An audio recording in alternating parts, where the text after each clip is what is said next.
Sebelum saya terangkan teks persisnya, itu ada sekian problem dalam memahami Quran, terutama kalau lewat terjemah. Problem itu bisa gawat betul, bukan gawat-gawatan tapi gawat betul. Misalnya ada ayat begini dan terjemahnya pasti begini. Fa'aina ma tuwallu fasamma wajhullah. Kamu menghadap mana saja, di arah manapun, di sana ada ridhonya. Itu kalau hanya pakai terjemah, tentu menjadikan kita sholat bisa menghadap ke timur, ke barat, ke utara, dan ke apa? Selatan. Saya cerita sedikit tentang asbabun nuzul. Memang tema sekarang tentang asbabun nuzul. Dulu Rasulullah SAW ketika di Mekah itu sholat menghadap Ka'bah. Tapi setelah pindah di Madinah, di mana Madinah itu ada komunitas Yahudi dan Nasrani, Rasulullah itu menghadap ke Baitul Maqdis. Kira-kira 16 bulan.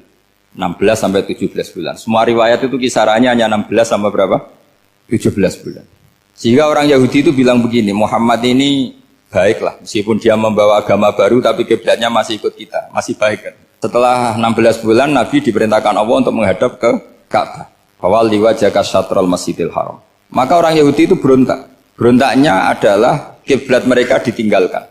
Cara berpikir orang Yahudi itu kiblat mereka ditinggal. Sehingga mereka bilang mawallahum an qiblatihim allati kanu 'alaiha. Apa yang menjadikan umat Islam berpaling dari kiblat Baitul Maqdis. Kemudian mereka provokatif betul. Ini perlu diperjelas. Provokatif. Bilang begini. Inna Muhammadan tahayyara fi din. Muhammad ini bingung dalam beragama sehingga habis ngomong A ngomong B, habis kiblat Ka'bah, kiblat Baitul Maqdis. Sehingga dalam banyak tarikh disebutkan peristiwa kiblat itu terbanyak melahirkan orang murtad. Orang yang keluar dari Islam gara-gara provokasi orang Yahudi. Muhammad tahayyara fi din. Muhammad itu bingung dalam menentukan pilihan apa?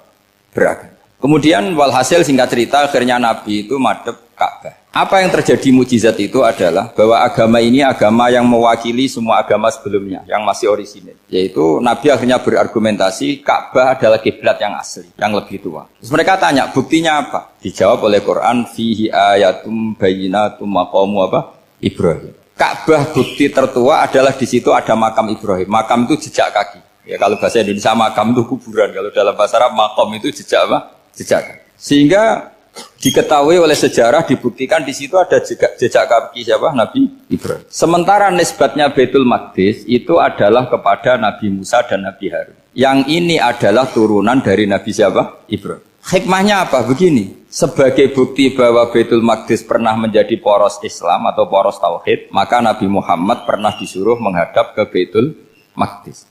Buat inget-ingetan kalau ini pernah menjadi poros apa? Tahu? Tapi tetap tua-tuaan masih tua apa? Nah, kenapa tua Ka'bah tadi? Karena Ibrahim adalah Abul Anbiya, bapak dari para. Dan di situ ada jejak kakinya. Fihi ayatum bayyinatum maqam. Bukti itu belum cukup. Dibuktikan lagi bahwa Ismail kecil itu hidupnya di Ka'bah. Kita tahu sa'i bainas Safa wal Marwah adalah karena Siti Hajar sedang mencari apa? Jadi ada bukti sekian, bukti empirik bahwa Ibrahim itu kiblatnya itu Ka'bah, bukan Baitul. Sehingga ada kata-kata fihi ayatum bayyinatum maqamu Ibrahim. Nah, tanpa ngerti asbabun nuzul, kamu akan mengartikan fa'ina ma tuwallu fasamma wajhullah itu salah. Karena di situ kamu menghadap mana saja, maka di situ ada ridhonya Allah. Maka para ulama memberi catatan, maksudnya begini, kamu menghadap kemana saja, asal itu yang diperintahkan Allah, maka di situ ada ridhonya Allah. Harus seperti itu maknanya, disesuaikan dengan konteks asbabun nuzul. Tanpa seperti itu tidak bisa. Dan masih banyak lagi kepentingan tentang asbabun nuzul. Jadi problem sekarang adalah banyak mufassir yang hanya mengartikan dari terjemah. Itu bahaya sekali. Sehingga ada orang yang menikah secara mut'ah. Itu kan mirip kayak transaksi zina. Mereka berdalil famastamta'tum bihi minhunna fa'atuhunna ujurahun. Perempuan yang sudah kamu nikmati yang penting kamu bayar. Terjemahnya seperti itu. Karena ujur itu jamaknya ujroh. Itu fatal sekali. Padahal ayat itu begini, settingannya begini, setting siakul kalamnya atau asbabun nuzulnya begini. Ini sekaligus, memang saya sengaja ngaji dengan tema yang berat, bentuk penghormatan pada yang ngaji.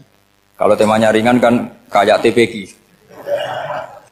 Begini asbabun nuzulnya begini.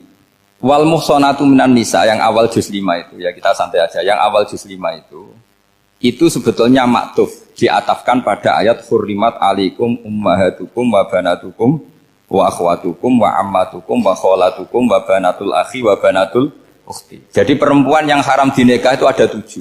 Yang faktor nasab, yaitu siapa? Ibu, putri, saudara putri, bulik dari bapak, amah itu bulik dari bapak, kholah itu bulik dari ibu, keponakan dari saudara lelaki, keponakan dari saudara perempuan. Ini disebut haram karena nasab gen.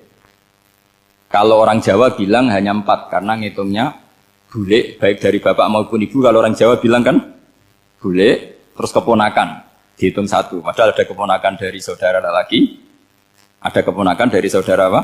Perempuan. Wa banatul akhi wa banatul ukhti. Terus kedua haram karena rodok. Kita tahu dalam hukum Islam rodok adalah sama dengan nasab. Jadi ibu yang pernah menyusui kamu berarti jadi ibu kamu. Dan saudara sepenyusuan berarti menjadi saudara kamu. Ini disebut wa ummahatukumul lati arda'nakum wa akhwatukum minar radha'. Terus ketiga haram karena musaharah, karena besanan.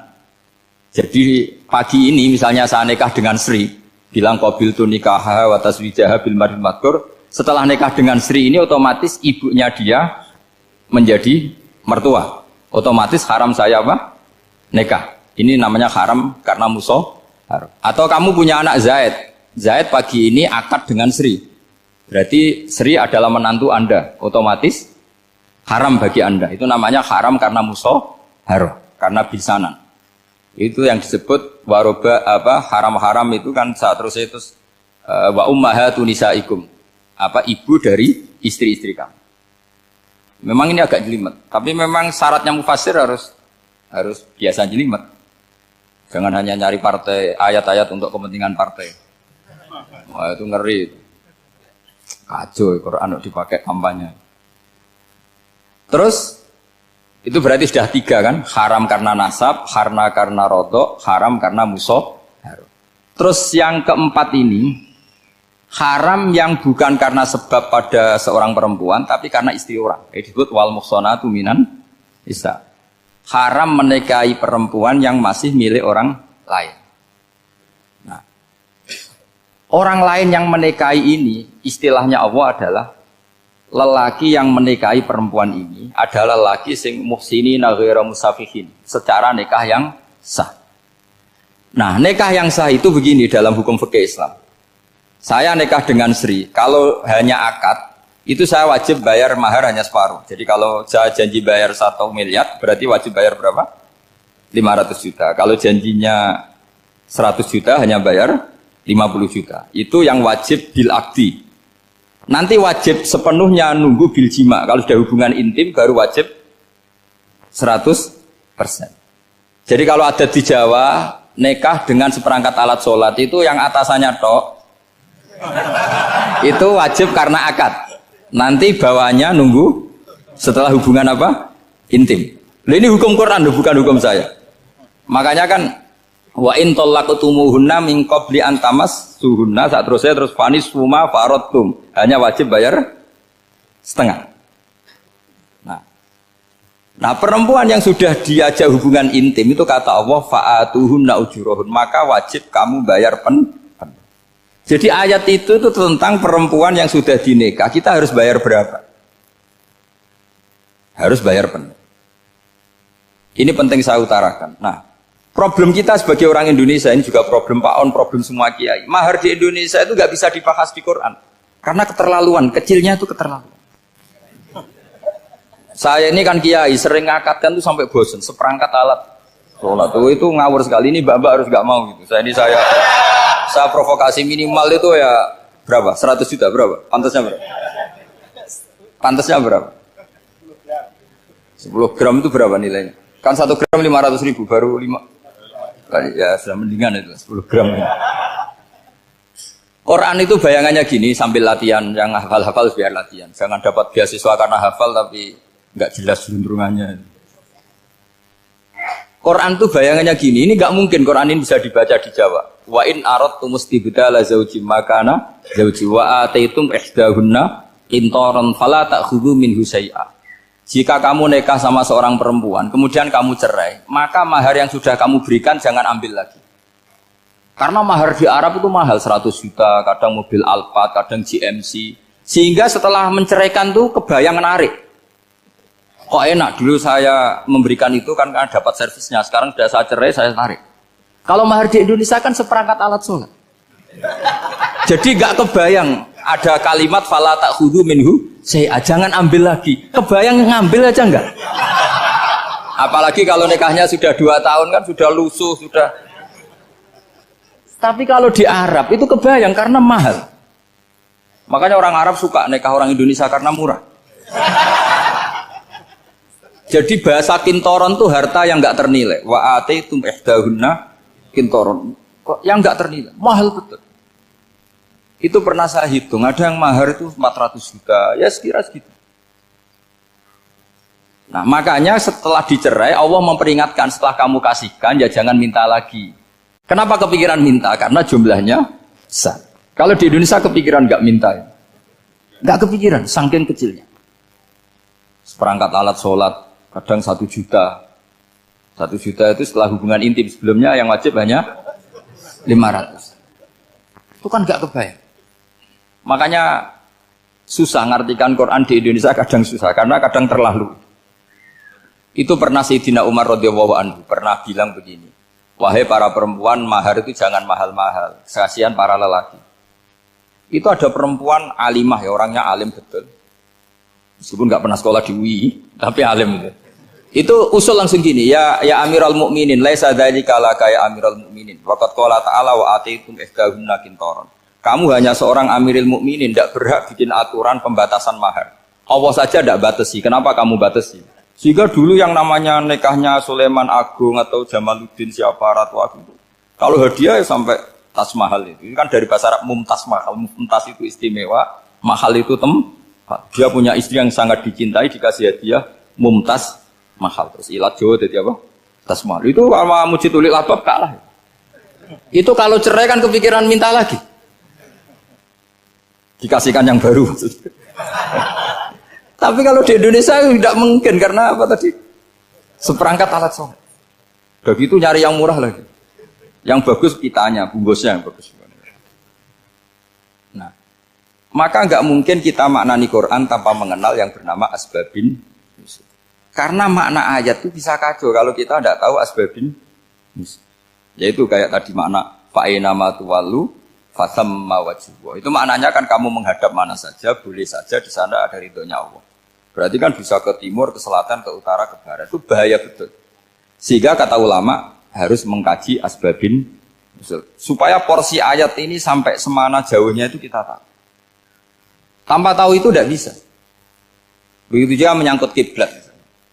Sekarang saya tanya, kemarin kan ramai dulu di Kemenak, kiblat semuanya diukur dengan GPS, terus beberapa masjid dikomentari salah. Karena diukur pakai apa? GPS. Kalau dalam bahasa falak disebut yaumarostil kiblat. Memang bisa diilmun. Tapi pertanyaannya begini, dari awal Allah ngendikan fawalli wajhaka syatral masjidil haram. Kamu yang penting sholat itu menghadap masjid. Masjid itu ya bangunan. Sehingga kata Ibnu Abbas yang diriwayatkan banyak ulama mengatakan Al-Ka'bah kiblatun li ahlil masjid wal masjid kiblatun li ahlil haram wal haram kiblatun li ahlil masyriq wal maghrib. Jadi kalau orang di dalam masjid kiblatnya harus Ka'bah. Di luar masjid kiblatnya asal bangunan Masjid Haram. Tapi di luar sini kayak di Indonesia boleh semua tanah. Kenapa begitu? Kata Ibnu Abbas karena Quran turun bilisanin Arabiyyin mubin. Jadi kalau orang Jogja kalau mau ke Jakarta arahnya kemana? Barat. Itu sebetulnya ketika Anda ke barat itu persis Jakarta apa bisa saja pasnya itu Pangandaran. Tapi orang itu akan bilang kalau ke barat ya ke Jakarta. Meskipun presisi Anda tepatnya di Pangandaran. Nah kiblat seperti itu, asal orang menghadap ke barat itu orang sudah bilang ke kiblat. Gak usah sedetail misalnya harus pas Ka'bah. Saya pernah debat sama tim ahli Kemenak. Gak bisa Gus, sekarang ada GPS harus tepat Ka'bah. Terus saya bilang gini, kalau teori Anda benar, berarti semua masjid luasnya maksimal 16 meter. Ka'bah itu luasnya hanya 16 meter. Berarti Masjid Ulil Albab yang pojok sana sama pojok sana, kira-kira itu ya sudah tidak kena Ka'bah. Kalau harus tepat, Ka'bah itu kan diameternya hanya 16 sampai 18 kalau nggak salah. Berarti semua masjid kalau ingin tepat Ka'bah harus pas 16. Kalau terlalu luas pilihannya harus cekung. Kan jadi aneh.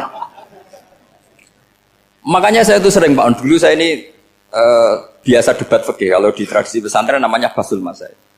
Saya punya teman yang paling kurang ajar, yang paling saya kenang dalam sepanjang sejarah. Dulu itu kalau debat fikih itu ya seru. Kalau aturan fikih kan gini, soft paling baik itu kan soft pertama. Baru kedua, baru ketiga. Yang paling keren kan soft awal, soft. Terus teman saya bilang gini Pak, ya kalau gitu gini aja Gus, desain masjid itu memanjang utara selatan. Biar semuanya soft awal. Gara-gara didesain begini kan ada soft 2, soft 3. Apa susahnya? Kita bikin mulai awal supaya masjid itu memanjang utara apa? Selatan. Supaya semuanya soft awal. Ya kalau ada hukum ya diimplementasikan dalam desain bangunan katanya. Jadi. Itu kan kacau. Terus akhirnya saya jawab, lalu setelah begitu yang paling afdol siapa? Yang dekat imam. Ya sudah, bikin cekung saja kalau gitu. Artinya gini ya, beragama itu yang sehat. Jadi beragama itu berdasar riwayat. Berdasar riwayat, pernah ada ulama yang hitung. Madinah menghadap Ka'bah itu ya tidak pas. Pernah dihitung pakai GPS. Kiblat Madinah ke Ka'bah itu ya tidak pas. Tidak seperti yang pernah dianjurkan Kemenak.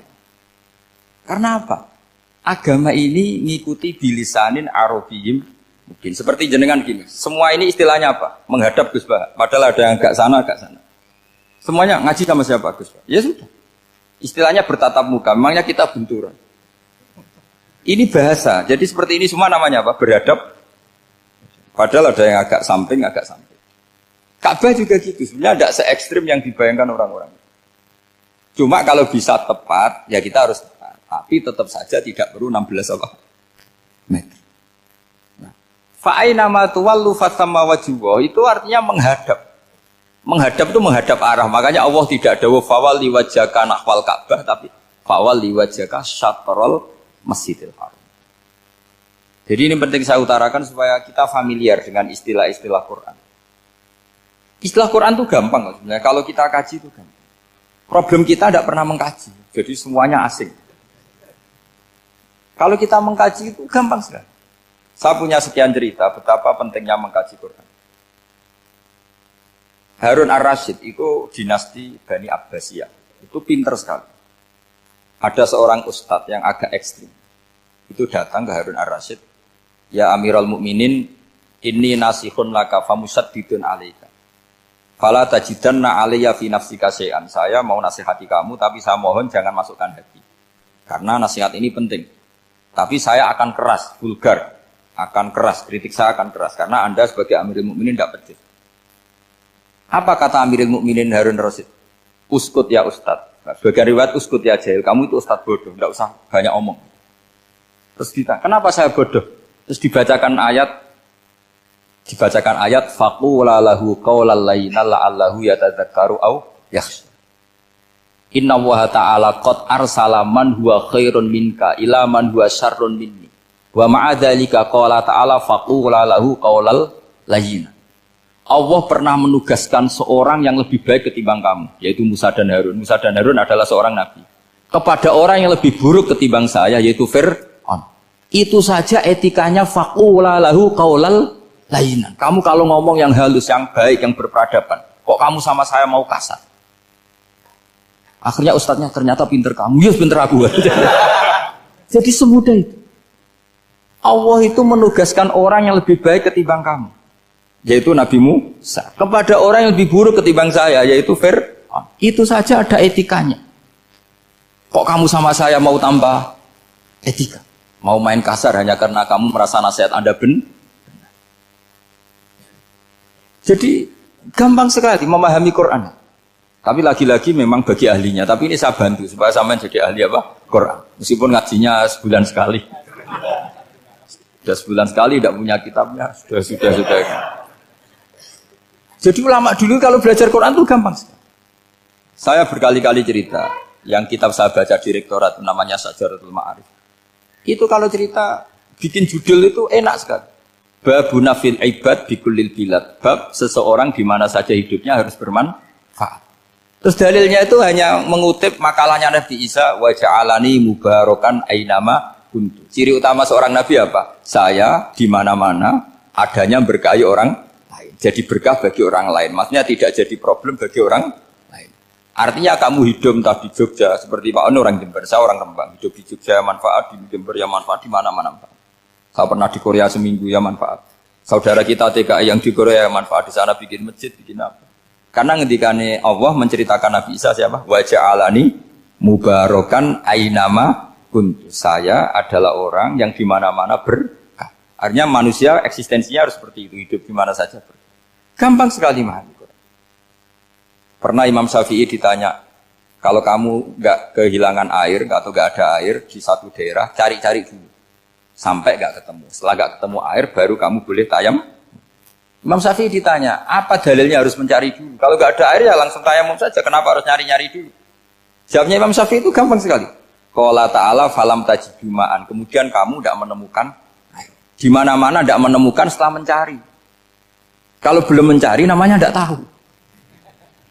Kan ayatnya kan falam tajidu ma'an. Kemudian kamu tidak menemukan air. Tidak menemukan tuh nyari dulu apa langsung ambil sikap? Nyari dulu, baru kesimpulannya tidak ketemu. Kalau belum pernah nyari namanya tidak tahu. Segampang itu ulama dulu memahami Quran karena konstruksinya utuh. Yaitu mereka tahu betul bahwa Quran itu bilisanin Arabiyim. Ketika Futuhat Syam, Syam dulu itu dikuasai tentara Romawi. Era Sayyidina Umar Futuhat. Yerusalem dikuasai tentara Islam. Itu awal Sayyidina siapa? Umar radhiyallahu anhu. Ketika Futuhat mau ada pesta besar-besaran. Tapi Umar menolak. Ketika menolak, kenapa Anda menolak? Beliau hanya baca ayat innallaha ta'ala ayyara qauman faqala adhabtum thayyibatikum fi hayatikumud dunya. Allah itu mengkritik satu komunitas kaum yang zaman di dunia menghabiskan semua kenikmatan. Maka kita tidak perlu syukuran besar-besaran. Jangan-jangan jatah kita di akhirat kita habiskan di dunia. Itu adhabtum thayyibatikum fi hayatikumud. Semudah itu. Semudah itu ulama. Rasulullah pernah dahar, pernah makan. Makan karena 3 hari gak makan, cara di Indonesia gak makan nasi, gak makan daging, sudah lama sekali. 3 hari Nabi hanya makan kurma dan air putih. Pernah Nabi gak makan roti sampai 3 hari. Kalau Indonesia mungkin gak makan nasi. Di hari ketiga, ada sahabat yang berbaik hati, Nabi disembelihkan kambing, dipotongkan kambing, Nabi disuruh dahar. Itu baru dahar setengah piring, Nabi berhenti. Ketika ditanya, setengah piring itu kan sudah kuat. Untuk sholat, untuk apa sudah kuat. Ditanya, ya Rasulullah kenapa berhenti? Bukankah engkau tidak makan ini 3 hari? Nabi menjawab, walatus alunna yawma idzin anin naim. Semua nikmat yang saya rasakan nanti ada pertanggungjawabannya. Makanya saya tidak ingin banyak-banyak. Wah itu kalau diterapkan di sini nggak populer. Makanya saya tahu gayanya ngaji Quran itu nggak siap dengan konsep-konsep Quran ini. Jadi segampang itu orang dulu. Nah karena apa ya itu tadi? Mereka tahu asbabun nuzul. Quran itu diturunkan dalam konteks apa? Lafat ini arahnya kayak apa? Mutlak muqayyadnya kayak apa? Muhkam mutasabihnya kayak apa? Nasah mansuhnya kayak apa? Nah sedikit saya cerita ini mungkin contoh terakhir supaya agak lama-lama, nanti bingung kalau lama. Yang bingung ya saya. Bingung cara memahamkan. Jadi kalau guru itu kan bingung cara memahamkan. Kalau murid bingung cara memahami. Gak tahu tingkat kebingungannya sama. Kalau guru itu bingung cara memahamkan. Kalau murid bingung cara. Jadi ini pertemuan 2 kelompok bingung. Jadi yang satu bingung cara memahamkan, yang satu bingung cara. Kalau orang ekstremis bingung cara merusak suasana. Itu gak benar itu. Ada loh. Rasulullah itu anak nabi. Itu paling pusing yang ngadepi orang-orang yang ekstrim. Karena apa? Cara berpikir itu lompatannya itu enggak tertib. Jadi Nabi itu cara berpikir itu kecerdasan nubuah. Sementara orang ekstrim cara berpikir itu kecerdasan nafsu. Bukan kecerdasan manusia. Kalau manusia masih baik nafsu. Misalnya begini, kalau dalam tradisi nubuah itu. Saya dengan Pak Anu berteman lama. Mulai tahun 2000 berapa. Itu kalau Pak Anu bertamu ke saya, harusnya enggak usah tak kasih makan. karena sudah dekat. Tapi kalau kenalan baru itu dikasih makan, disangoni. Jadi Nabi itu perilakunya agak unik. Akhirnya ada orang yang cara berpikir itu dangkal. Ya Rasulullah ini tidak fair. Yang iman lama tidak diservis, yang iman baru diservis. Cara berpikir Nabi begini. Orang Ansor itu kan sering memberi Nabi. Perjuangannya Nabi ditopang orang apa? Ansor. Donatur lah, kira-kira orang Ansor itu donatur. Donatur itu keren. Karena donatur itu artinya al-yadul ulya khairum minal yadis. Sehingga ketika Nabi sudah menguasai negara, menguasai Mekah, Medina, sudah futuhat, itu orang Ansor tetap gak diservis. Yang diservis Nabi itu orang-orang baru masuk Islam, disebut wal mu'allafati qulubuhum atau Islam mu'allaf. Ada 1-2 orang yang protes, tentu yang gak pinter. Tukang protes pasti tidak pinter. Wong iskal-iskalnya sendiri, otaknya gak sampai-sampainya sendiri, orang lain disuruh jawab. Makanya di sini tidak ada tanya jawab, nanti iskal-iskal kamu sendiri, bingung-bingung kamu sendiri, saya disuruh jawab. Berarti Gus Pak gak mau ditanya, ya memang gak mau, karena tadi jawab sendiri aja, nanti pinter sendiri, kapan-kapan pinter sendiri. Akhirnya tanya begini, cara tanya gini, ya Rasulullah, ini gak fair. Orang sudah Islam lama setelah negara terbuka milik Anda, setelah kita menang, setelah kita menguasai negara, tidak kamu servis. Sementara yang baru Islam kamu, Nabi itu bertanya senyum-senyum, rileks saja. Lama-lama tambah ekstrim pertanyaannya. Kata Umar, ya Rasulullah saya beri izin untuk membunuh orang ini. Umar itu pikirannya karena mangkel lo Nabi. Nabi jangan.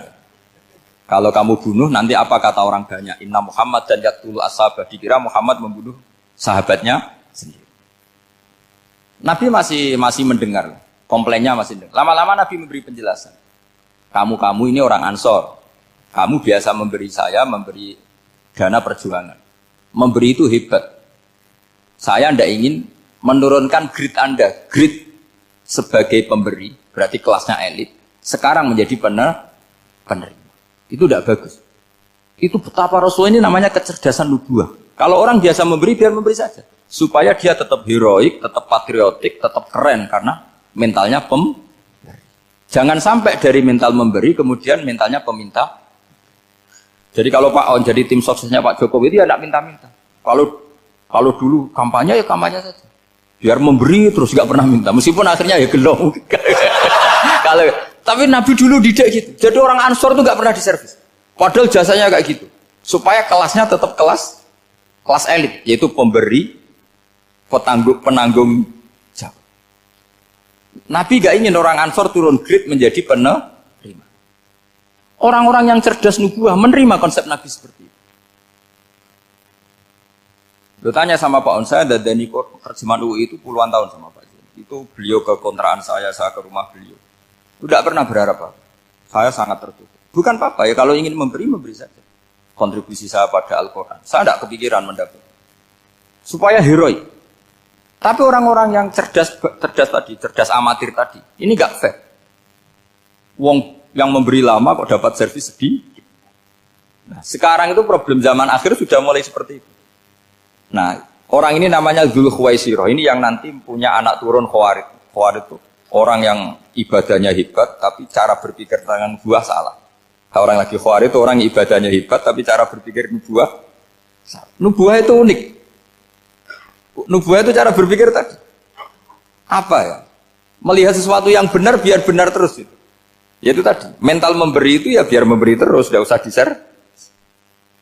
Maka ketika Abu Bakar jadi khalifatul Rasulullah, itu ada sistem kepegawaian.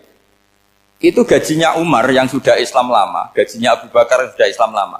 Itu sama Abu Sufyan sama, padahal Islamnya Abu Sufyan baru setelah Fathu Mekah, kira-kira baru setahun. Terus diprotes sama orang-orang, ini Islam lama kok gajinya sama Islam yang baru setahun kok sama. Kata Abu Bakar, fadhailuhum indallah. Mereka punya kelebihan Islam lama itu indallah. Nanti balasannya biar surga. Kalau di dunia sesuai profesinya. Artinya profesi kalau penjaga kantor ya berapa, kalau dosen berapa, pokoknya ya sudah. Dan itu diterima oleh sahabat. Semuanya menerima konsep itu. Era Umar agak dibalik. Abu Sufyan kira-kira gajinya 1 juta, yang lainnya yang menangi Nabi mulai awal gajinya 10 juta. Ditanya, ya Umar, kenapa ini jadi rubah seperti kebijakan Abu Bakar, tidak seperti Abu Bakar? Jawabnya Umar lucu. Fa la usawwi baina man qatala Rasulullah wa baina man qatala ma'a Rasulillah. Demi Allah saya tidak akan pernah menyamakan orang yang dulu merangi Rasulullah yaitu Abu Sufyan dengan orang sing selawase dari Rasulullah yaitu Sayyidina Ali dan sebagainya. Ini penting. Artinya ketika gajinya orang saya seperti Ali radhiyallahu anhu itu tinggi itu bukan karena lamanya Islam, tapi karena lamanya iman. Jadi mulai dulu ijtihad itu ada dan dulu dia biasa saja. Karena tadi ada kecerdasan nubuwah. Saya ulang lagi, ada kecerdasan apa? Sekarang itu kecerdasan tomak atau kecerdasan nafsu. Itu kalau sampai ngaji kitab tasawuf, itu bab bakhil itu tidak ada. Menurut kitab tasawuf, medit itu tidak ada, kikir itu tidak ada. Yang ada itu tomak. Tomak itu berharap dikasih orang lain.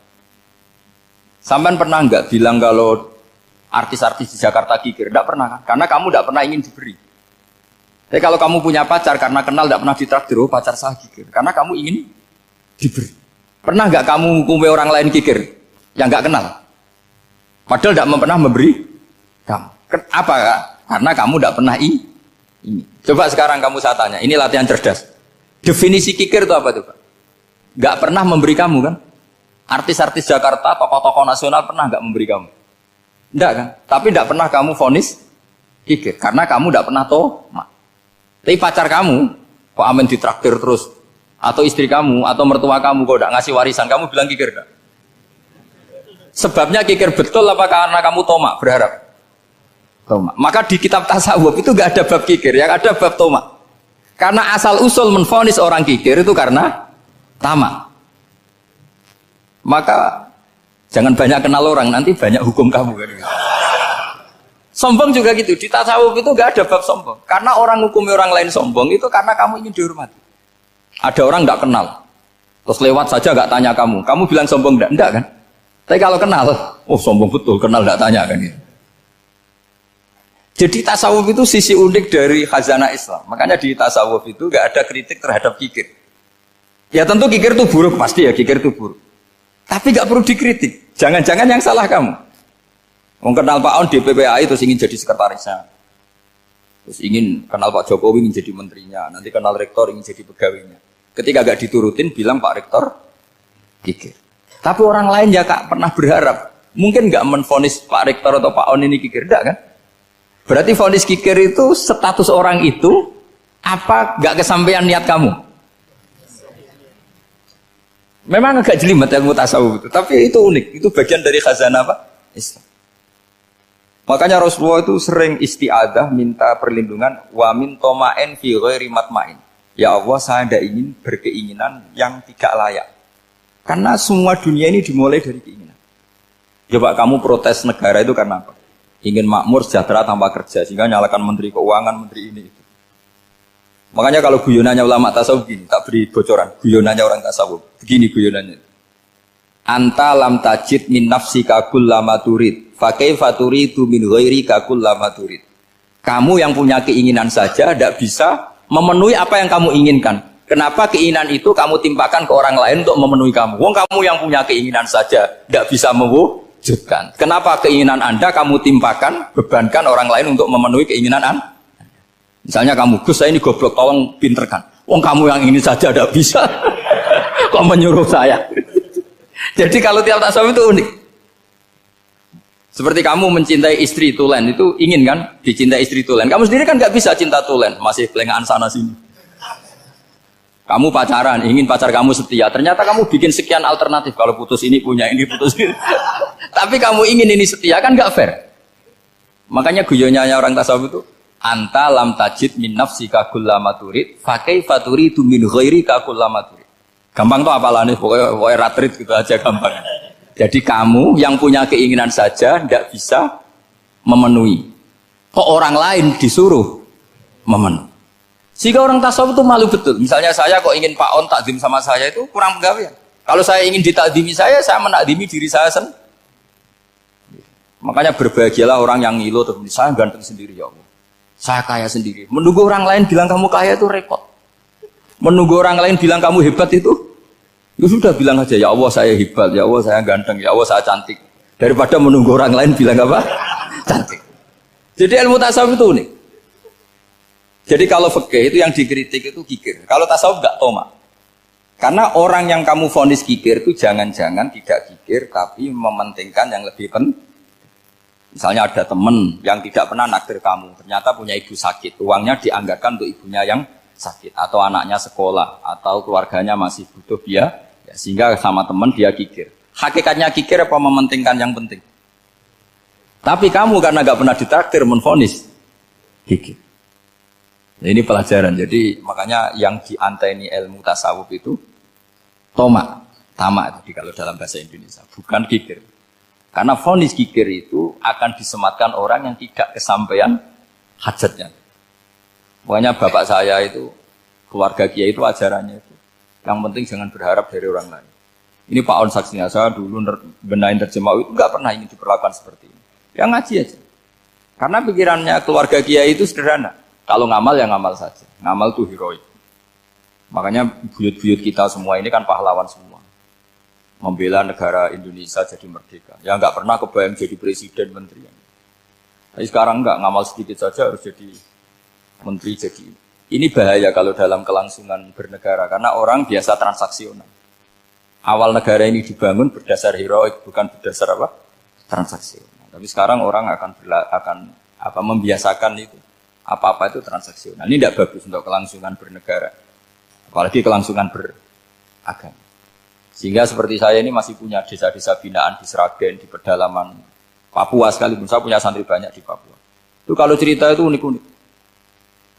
Itu mau Jumatan, itu nggak ada orang 40. Sudah datang setengah 12. Itu datangnya 3 jam. Di situ mau ketemu santri 3. Semua, karena ya akhirnya mereka tanya gini, Pak. Pertanyaannya itu lucu. Gus, boleh nggak Jumatan orang 3? Secara fikih Syafi'i kan harus orang 4. Boleh. Kemudian mereka tak bilang buat sholat duhur saja. Mereka nggak mau. Wong Jumat kok duhur. Harinya kan Jumat, masa sholatnya? Sehingga kita yang jadi kiai akhirnya nyari fikul madzhabil arba. Nyari fikih madzhab 4. Ternyata Imam Malik membolehkan orang 6. Ada yang bilang 12. Yang penting keceluk jamun. Jamun itu kelompok. Kalau 3 kan belum keceluk apa? Belum disebut apa? Kelompok. Ini penting saya utarakan supaya kita berjuang itu bukan karena service seperti ini kayak di Ulil Albab, masjidnya keren, kampus swasta tertua, terus termasuk nomor 1-2 di Indonesia. Oke, kita syukur dengan kebesaran UI. Tapi yang namanya dakwah itu menjadikan orang tidak tahu menjadi tahu, termasuk kepada desa-desa tertinggi. Sama. Yang namanya menteri itu pembantu presiden untuk memenuhi kebutuhan rakyat banyak. Sekarang misalnya menteri pertaniannya itu hebat, cerdas, tapi petani nggak mau nandur padi, mau apa itu? Coba yang membantu ketahanan pangan itu para petani mau nanam padi apa karena menteri pertanian? Karena petani mau nanam. Ya sudah GR saja, kita pembantu presiden semua. Karena ikut menyumbangkan ketahanan pangan. Tapi kamu kan nggak digaji, kita keren, ngamal tambah harap gaji. Ini penting supaya Anda itu nggak hati kecil gitu. Ikut menyumbang negara tanpa ingin dapat gaji. Keren enggak? Nah, itu nubuah. Apa? Nubuah. Orang Ansor itu seperti itu. Sehingga ketika Rasulullah wafat dan ada kompetisi kepemimpinan, itu orang Ansor gak ikut. Sudah kita makmum saja, silahkan dibagi di saking baiknya orang Ansor.